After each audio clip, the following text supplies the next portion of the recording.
ஒரு பிஸ்னஸ் சக்ஸஸ்ஃபுல்லாக இருக்குன்னா, அதுக்கு கண்டிப்பா நம்பர் ஆஃப் கஸ்டமர்ஸ் உள்ள வர்றது தான் முக்கியம்.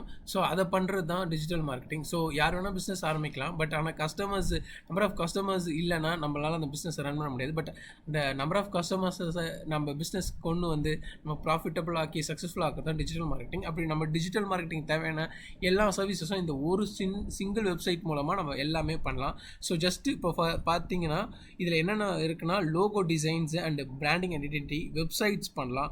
அண்ட் தென் ஏஐ யூஸ் பண்ணி ஒரு சின்ன ப்ராம்ப்ட் கொடுத்து நமக்கு வந்து லோகோவோ இருக்கட்டும், வெப்சைட்ஸ் ஃபியூ செகண்ட்ஸில் நம்ம ஜென்ரேட் பண்ணிடலாம். Even social media, Instagram, Facebook, posters, stories and reels கூட நம்ம இதை பண்ணிக்கலாம். ஸோ இந்த ஒரு வெப்சைட்டை மட்டும் நம்ம ப்ராப்பராக பண்ணிட்டோம்னா, ஒரு டிஜிட்டல் மார்க்கெட்டிங்கான என்ன தேவையான சர்வீசஸ் எல்லாமே வச்சு நமக்கு பிஸ்னஸ்க்கு தேவையான கஸ்டமர்ஸை ஈஸியாக நம்ம வந்து கொண்டு வரலாம். ஸோ இதுக்கான ஃபர்தரான டீட்டெயில்டான வீடியோவை நம்ம ஃபர்தராக நம்ம சேனலில் பார்க்கலாம். தேங்க்யூ.